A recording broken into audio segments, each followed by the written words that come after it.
사도행전 11장 21절. 우리 같이 한 목소리 읽도록 하겠습니다. 주의 손이 그들과 함께 하심에 수많은 사람들이 믿고 주께 돌아오더라. 아멘. 할렐루야. 오늘 성경이 말하는 교회. 늘 우리가 교회 생활을 하고 있지만은 오늘은 좀 본질적인 우리가 교회를 다니는 그런 생각을 좀 한번 해보겠습니다. 이스라엘 사람들은 절기가 있어요. 3대 절기가 있는데 그 중에 하나가 유월절입니다.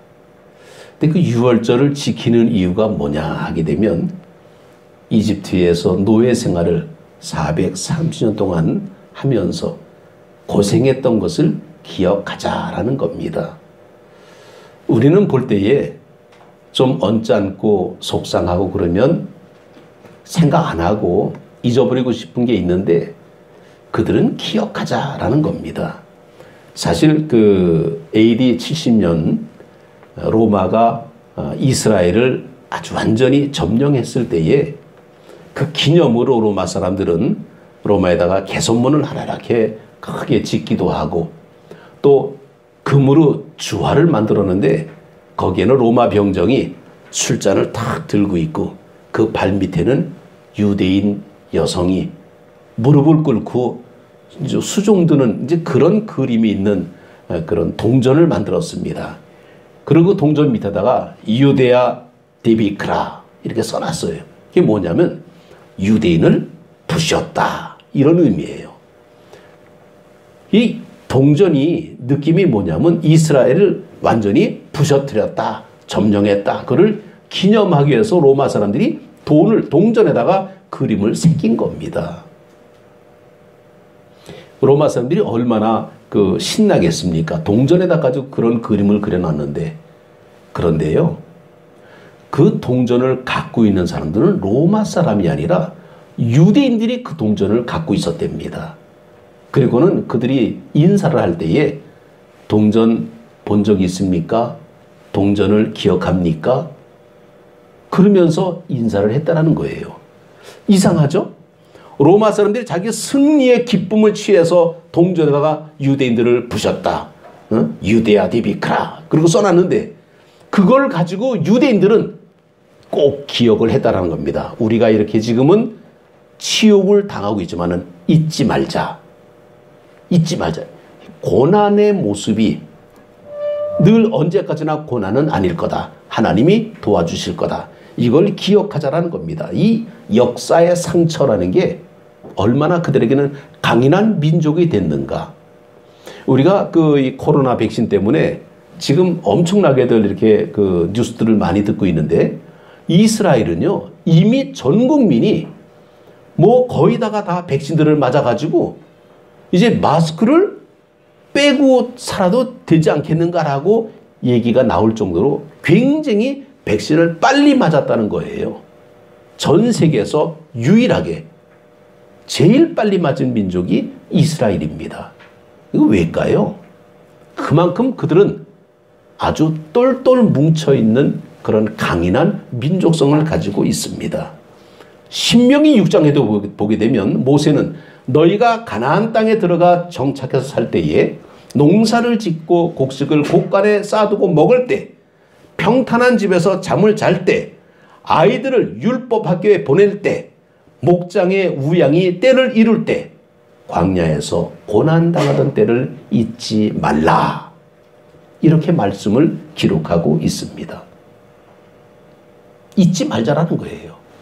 그러니까 어떻게 보게 되면 정말 힘들고 어렵지만은 이 고난이 그들에게는 유익을 주고 있다라는 강인한 정신력을 그들은 보여주고 있습니다. 그래서 그들은 지금 현재 닥친 어려움이 있을 때 하나님을 바라보면서 이 고난을 기억하자, 극복하자라는 겁니다. 오늘 우리도 이 코로나 때문에 참 어려운 시절을 지금 보내고 있는데 우리는 그렇죠. 아유, 빨리 코로나가 빨리 지나갔으면 좋겠다. 아닙니다.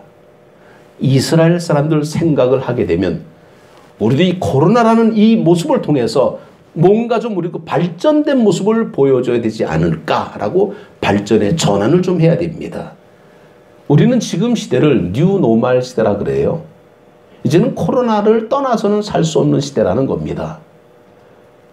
정말 우리 어떻게 보게 되면 우리는 빨리 하루속히 마스크 벗고 정말 이렇게 살고 싶은데 이제는 앞으로 세상은 마스크 없이는 살기가 어려운 세상으로 점점 그렇게 지나고 있다라는 거예요.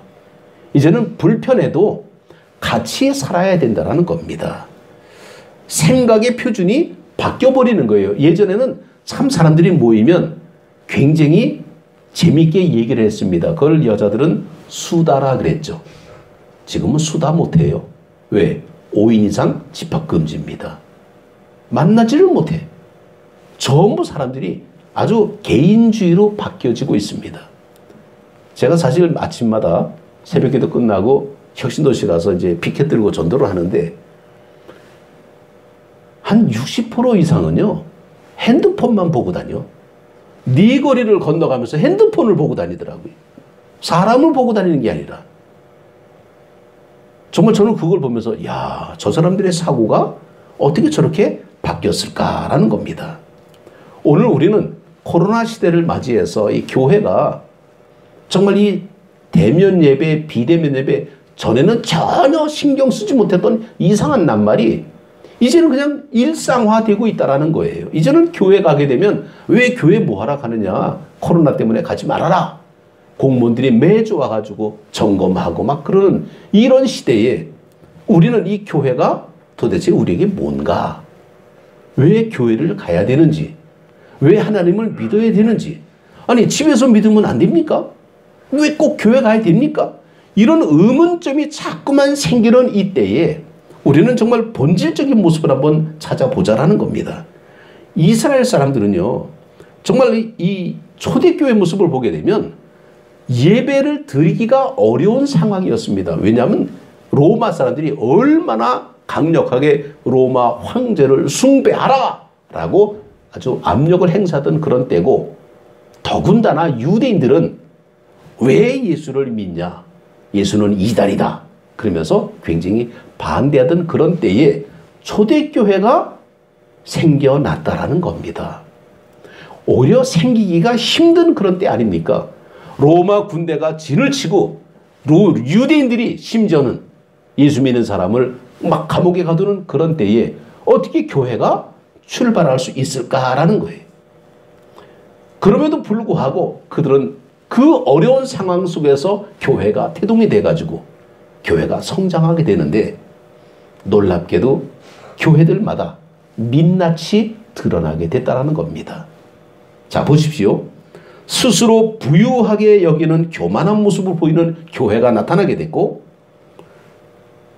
미적지근한 믿음의 문제를 드러내는 교회도 나타났습니다.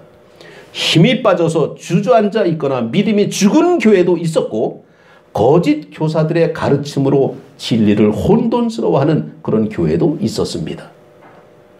요한계시록에 보게 되면 에베소 교회는 악한 자들을 용납하지 않고 거짓된 것을 드러내고 예수님을 위해서 견디고 게으르지 않는 교회였지만은, 이 에베소 교회도 고난 앞에서 드러난 실체가 하나 있었는데 바로 그것이 계시록 2장 4절에서 5절의 말씀입니다. 그러나 너를 책망할 것이 있나니 너의 처음 사랑을 버렸느니라. 그러므로 어디서 떨어진 것을 생각하고 회개하며 처음 행위를 가지라. 만일 그리하지 아니하고 회개하지 아니하면 내가 네게 가서 네 촛대를 그 자리에서 옮기리라 하고 말씀합니다. 예수님께서 처음 교회를 세우신 이유가 있어요.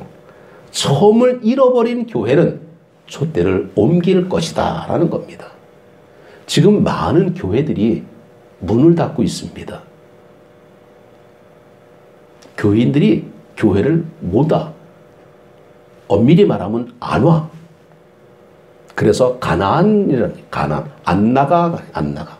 거꾸로 하게 되면 집에서 예배드리겠다는 거예요.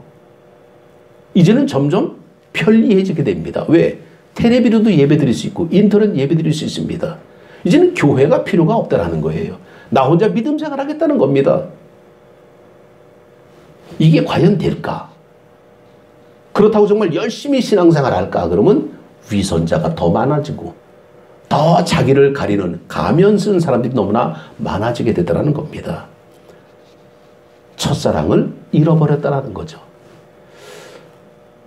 이 코로나 시대에 우리가 어디를 가게 되면요, 항상 늘 보이는 게 세 가지가 있습니다. 뭐가 있을까요? 첫째, 온도계. 두 번째, 방명록. 마스크. 어디를 가도요, 체온계로 온도부터 잽니다. 이마를 재던 팔목에 재던. 근데 우리는 그냥 이렇게 그냥 들어오기도 하고 그렇지만은 이 온도 꼭 체크해요. 왜 온도를 잴까요?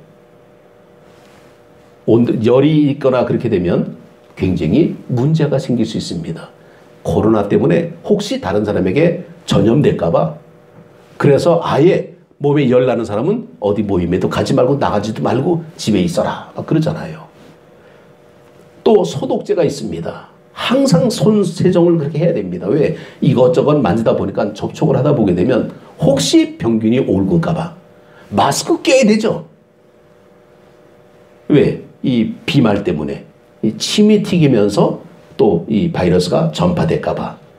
제가 이 환경보건지식이라는 그 책에 그 보게 되면 몸의 온도가 0.5도만 떨어져도 추위를 느낀답니다.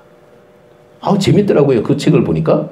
그리고 몸의 온도가 체온이 올라서 39도, 39.6도가 되게 되면 심장 박동이 빨라지면서 혈류량이 늘어나가지고 아주 그냥 열이 펄펄 난다는 거예요.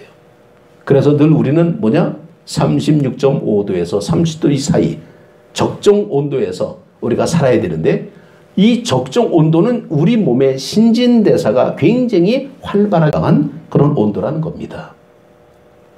교회도요, 온도가 있습니다. 사도행전 2장에 보게 되면 오순절날 마가의 다락방에 성령이 임할 때에 정말 진동하면서 뜨거운 성령의 역사가 임했습니다. 우리는 이 교회를 뜨거운 교회라 그럽니다.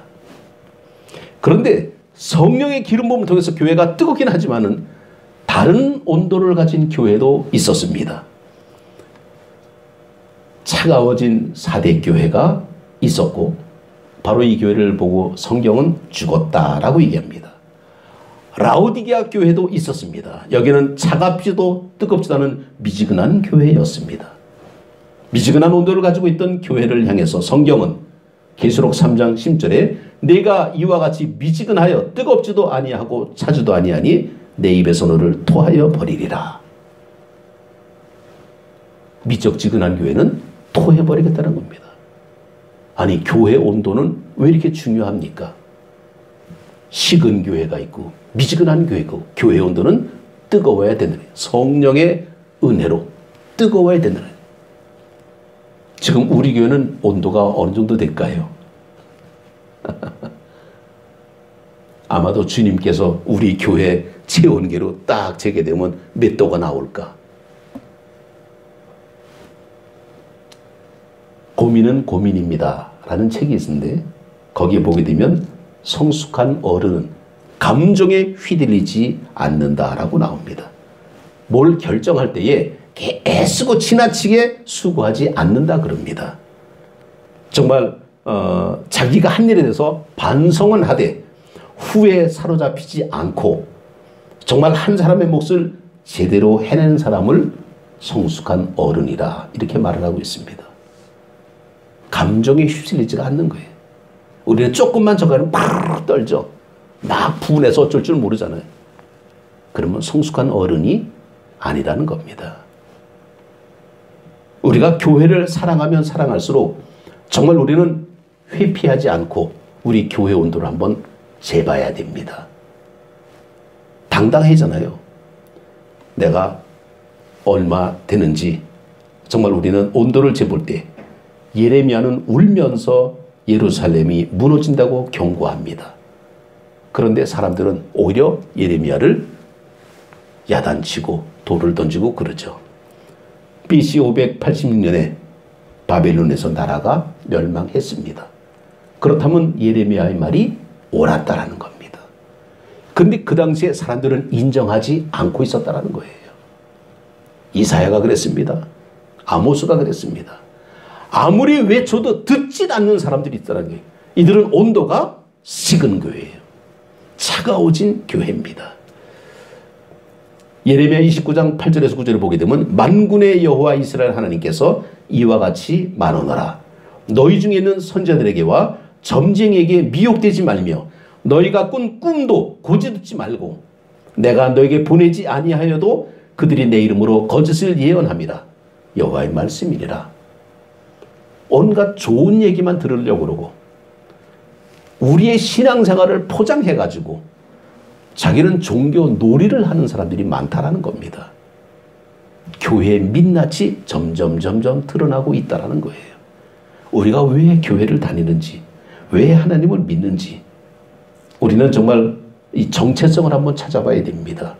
교회가 어떻게 출발됐는지. 사실은요, 유대인들은 늘 성전 중심이었습니다. 예루살렘 성전이 그들에게는 센터였다라는 거예요. 그런데 AD 70년에 타이투스 장군에 의해서 완전히 파괴돼 버리고 말았습니다. 이스라엘은 성전이 무너졌어요. 없어졌어요. 제사가 없어졌습니다. 제사장이 사라지는 거예요. 할 일이 없어요. 어떻게 보게 되면 지금 코로나로 인해서 교회가 문을 닫게 되고 교회에서 식사도 하지 말아라. 소모임도 하지 말아라. 성가대 연습도 하지 말아라. 도대체 하라는 것보다 하지 말라는 게 더 많습니다. 유대인들은요, 성전이 무너졌을 때 어떻게 됐을까라는 거예요. 사실은 초대교회 때에 예수님의 제자들도 유대인이었습니다. 아시죠? 베드로와 요한은 습관대로 성전에 올라가서 기도합니다. 그때 성전 미문에 있었던 지체장애인을 만나잖아요. 왜 성전 갑니까? 그들은 성전 중심이었어요. 그런데 성전이 무너져버리고 말았습니다. 그리고 그때쯤 되면 예수님의 제자들이 나이가 들고 병이 들고 한 사람 한 사람 죽어가는 때였습니다. 그들이 믿고 의지하던 구심점이 사라져버리고 말았다는 거예요. 도대체 무슨 근거로 예수님을 믿어야 될지 점점 희미해질 때에 그들은 고민하기 시작했습니다. 왜 예수님을 믿어야 되는지, 왜 교회를 다녀야 되는지 고민하기 시작하는 거죠. 왜라는 얘기가. 그래서 비로소 유대교에서 기독교가 독립하게 됐다는 겁니다. 성전 중심이 아니에요. 이제는 교회 중심으로 바뀌어지게 된다는 겁니다. 교회는 뭐냐? 건물이 아니라는 겁니다. 에클레시아, 구원받은 사람들이 모인 모임입니다. 모임이 교회예요. 너희 몸이 하나님의 성전인 것을 너희가 알지 못하느냐. 우리가 깨끗해지고 성결해지지 못하면 우리는 교회가 되지 못한다는 겁니다. 각자가 교회 모습으로 흩어지게 됐다는 겁니다. 이게 교회 출발이에요. 우리가 교회에서 신앙생활하는 이유는 우리가 하나님의 성령이 거하는 성전이 되어야 되기 때문이죠. 눈에 보이는 성전이 아니라는 거예요. 무너져버리고 말았습니다. 우리의 신앙의 모습을 볼 때에 정말 우리는 예수님이 이 땅에 오신 이유가 뭘까? 잃어버린 자를 찾아서 구원하기 위해서 오셨다라고 분명히 말씀하고 있습니다. 인자가 온 것은 잃어버린 자를 찾아 구원하러 함이니라. 이게 교회입니다. 잃어버린 자를 찾는 게 교회의 존재 이유예요. 주유소에서 기름을 가득 채운 자동차는 주유소 밖으로 나가야 됩니다. 기름을 가득 채웠으면 출발해야죠. 기름이 있다고 안 가고 있습니까? 그럼 자동차가 아니에요. 뭔가 고장난 차입니다. 기름을 채웠으면 세상을 향해서 달려가야 됩니다. 우리가 성경에 보게 되면 우리는 늘 이렇게 간과하고 지나가는 부분이 있어요. 사실은요, 사도행전에 보게 되면 이방인 지역으로 나갈 때 어디를 먼저 나가느냐? 안디옥 아닙니다. 우린 교회 이름이 안디옥이 되다 보니까 안디옥이라고 하면 굉장히 뭔가 아주 그냥 가슴이 막 두근두근해져. 그런데 사실은요, 가이사라입니다. 베드로가 요빠에서 기도할 때에 환상을 바라보게 됩니다. 하늘에서 보자기가 내려와 그 보자기 속에는 온갖 더러운 짐승들이 버글버글합니다. 주님께서 말씀합니다. 잡아먹어라. 베드로가 어떻게 뭐라 얘기합니까? 이 부정한 것들을 내가 어떻게 먹습니까? 나 못합니다. 잡아먹어라. 주님께서 말씀하셨습니다. 거기에는 온갖 짐승, 파충류, 새 뭐 이런 것들이 있었죠. 율법에서는 아주 더럽다고 얘기하는 것들. 그러나 주님께서 이 베드로 사도행전 10장에 보게 되면 주여 그럴 수 없나이다. 속되고 깨끗하지 아니한 것을 내가 결코 먹지 아니하였나이다 라고 거부합니다. 유대인이었던 베드로는 율법만 사수하고 있었다라는 거예요. 그의 신앙의 모습은 율법화된 어떤 그런 모습으로, 그래서 유대인이기 때문에 유대인만 상대하고 있었다라는 겁니다. 그게 베드로였어요. 근데 가이사랴에 누가 있었습니까? 이방인 고넬료가 있었습니다. 고넬료는 굉장히 아주 그 경건한 사람이었죠. 그 로마의 백부장이었습니다. 사실 근데 이 가이사랴는 어떤 동네냐? 로마 총독부가 위치한 팔레스타인 제1의 거대 도시가 가이사랴였습니다. 주민 대다수는 유대인이 아니라 헬라 사람들이었죠. 이방 사람이었습니다. 바로 거기에 복음이 필요한 장소였다라는 겁니다. 누구를 통해서? 베드로를 통해서 그리 보내는 겁니다. 가이사랴의 고넬료를 통해 성령이 임함을 통해 베드로는 충격을 받게 됩니다. 야, 여기도 성령이 임하시는구나. 그들에게 세례를 베풀죠. 이게 출발입니다. 그런데 성경에 보게 되면 베드로가 주인공이 아니라 바울이 주인공이 되고 나오잖아요. 이방인을 향한 사도의 모습으로. 그런데 그것도 역시 마찬가지로 사도행전 7장에 보게 되면 이 가이사랴에서 조명이 안디옥으로 옮겨가는데 옮겨가는 그 이유 가운데 하나는 뭐냐? 사도행전 11장 19절에 그때에 스데반의 일로 일어난 환란으로 말미암아 흩어진 자들이 베니게와 구브로와 안디옥까지 이르러 유대인에게만 말씀을 전하는데, 유대인에게만, 이게 안디옥이었어요. 사실은. 그런데 이 안디옥이라는 그 동네는 사실은 이 지중해야 하고 그 이제 동방 그쪽을 연결하는 그런 그 아주 거대 도시인데, 당시에 정말 인구가 한 50만 명 정도가 살고 있는 로마의 세 번째 도시가 안디옥이었습니다. 굉장히 큰 동네였죠. 그 안디옥에 사람들이 모여지게 되는데, 그때 모여진 것이 예루살렘에서 파견한 것이 아니라 스데반의 일로, 스데반은 돌에 맞아 순교하는 엄청난 핍박과 어려움 속에서 흩어진 사람들이 안디옥에 모이게 된 겁니다. 모이고 싶어서 모인 게 아니에요. 오고 싶어서 간 게 아닙니다. 어쩔 수 없이 가다 보니까 모인 데가 안디옥이었습니다. 왜? 거기가 큰 동네였기 때문에. 그런데 거기에서 유대인들에게만 복음을 전하는 일이 벌어지고 있었다는 거죠. 근데 성경을 자세히 보게 되면 11장 20절에 그 중에 구브로와 구레네 몇 사람이 안디옥에 이르러 헬라인에게도 말씀을 주 예수를 전파하니, 이런 말씀이 나와요. 다른 사람들은 베니게와 구브로와 안디옥까지 이르러 유대인에게만 말씀을 전하는데, 유대인들만 이제 그 복음을 전하고 있는데, 그 다음 절에 보게 되니까 몇 사람이, 그 중에 구브로와 구레네 몇 사람이 안디옥에 이르러 헬라인에게도 말하여 주 예수를 전파하니 라고 몇 사람이 헬라인에게 복음을 전하고 있습니다. 요게 안디옥 교회의 출발점이 됐다는 겁니다. 유대인에게만 가던 복음이 몇 사람을 통해서 헬라인에게로 복음이 옮겨지고 있었다는 거죠. 그때 21절에 보게 되면 주의 손이 그들과 함께 하심에 수많은 사람이 믿고 주께 돌아오더라.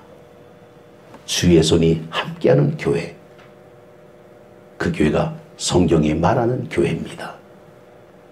몇 사람을 통해서 하나님의 위대한 역사가 이어지고 있습니다. 그 몇 사람은 뭐냐? 성전 밖의 사람이었습니다. 교회 밖의 이방인이었습니다. 유대인에게만 복음을 전하던 그들이 이제는 시각을 바꿔서 핸드폰만 바라보는 그들에게 복음의 역사가 이제 옮겨가야 된다는 겁니다. 제사에서 가장 중요한 것은 제물인데 예배자는 하나님이 기뻐하시는 제물을 드려야 됩니다. 자, 그런데 보십시오. 하나님이 기뻐 받으시는 제물은 아벨이 바쳤던 양의 새끼가 아니라 이방인이었습니다. 로마서 15장 16절에 보면 이 은혜로 곧 나로 이방인을 위하여 그리스도 예수의 일꾼이 되어 하나님의 복음의 제사장 직분을 맡게 하사 이방인을 제물로 드리는 것이 성령 안에서 거룩하게 되어 받으실 만하게 하려 하심이라. 이방인을 제물로 하나님 앞에 드렸다라는 것은 이방인들에게 하나님의 복음을 전하게 됐다라는 겁니다. 이게 바울이에요. 그래서 우리는 이 바울을 굉장히 위대한 사도의 모습으로 인정을 하고 있는데, 하나님의 부르심 속에서 우리가 이 안디옥 교회라고 이름 부르는 바로 이곳 안디옥 교회에서 어떤 일이 벌어지고 있을까라는 겁니다. 안디옥 교회 구성원을 보게 되면요, 유대인 바나바가 있었습니다. 레위 지파였죠. 노예 출신 흑인 시몬이 있었습니다. 백그라운드 배경도 없는 구레네 사람 루기오가 있었고, 매국노라고 생각하던 헤롯의 젖동생 마니엔이 있었고, 교회를 핍박하던 폭도 사울이 있었습니다. 이게 안디옥 교회 구성원이었어요. 당시 사회는 계급사회였습니다. 주인과 노예가 어떻게 한 집에서 같이 밥을 먹습니까? 말도 안 되는 이 계급사회 속에서 안디옥 교회는 가능하게 되었다라는 겁니다. 왜? 주의 손이 함께 하심으로 말미암아. 성령의 능력으로 그들은 기도하면서 하나님의 뜻에 합당한 모습으로 하나가 되었습니다. 결코 하나 될 수 없는 사람들인데 그들은 하나가 되었다는 거예요.